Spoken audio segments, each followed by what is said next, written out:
If residents ask for free beer or food in exchange for their vote, what does that say about the state of our democracy?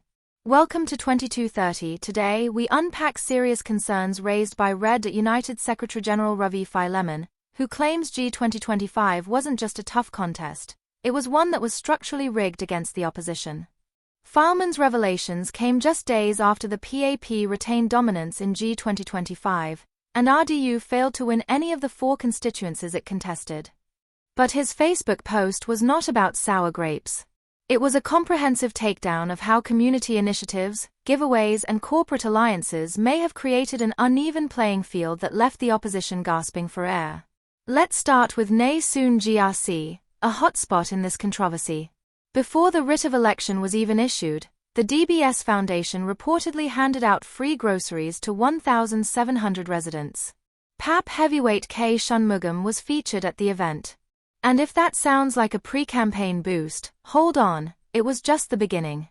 Then came an eyebrow-raising initiative from the People's Association, $20 worth of groceries for just $1, rolled out from the 27th of April, 6 days before polling day. All 5 PAP MPs in Nay Soon fronted the program. Residents queued in large numbers. Some left disappointed. But what message did this send about the power of state-affiliated outreach, timed precisely before Singaporeans went to the polls? On the 21st of April, a community square was opened in Nay Soon. Once again, Shanmugam and PAP MP Derek Goh took centre stage. And Philemon asked a critical question. Did PAP know in advance when the elections would be called? The events didn't stop there. On Labour Day, a job fair co-organised by the PA and Association of Trade and Commerce saw volunteers clad in white, PAP symbolic colour, while senior party members appeared in full force. The optics? Hard to ignore. The access to such large-scale platforms? Simply unavailable to smaller opposition outfits like RDU. Even enforcement appeared uneven. RDU was asked to move away from Khatib MRT during canvassing, but later observed PAP candidates in the same spot. When questioned, the answer given was that the ruling party's candidates were merely greeting people, not campaigning. Philemon requested a written policy and was only allowed to photograph it. Eventually, the space was surrendered to RDU, but the message was clear: access wasn't equal. Philemon also flagged another incident.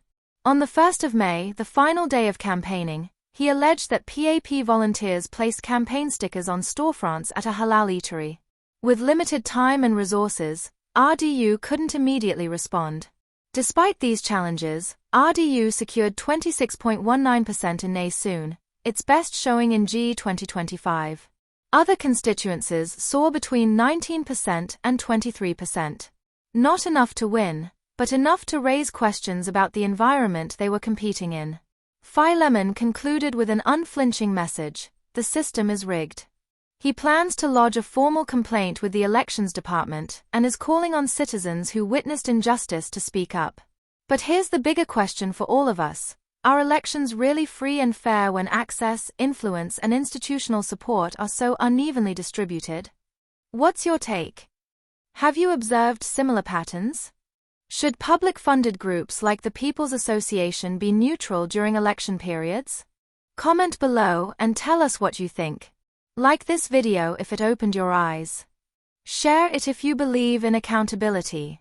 And subscribe to 2230. We'll continue tracking the stories that matter most to Singapore's democracy. Stay tuned.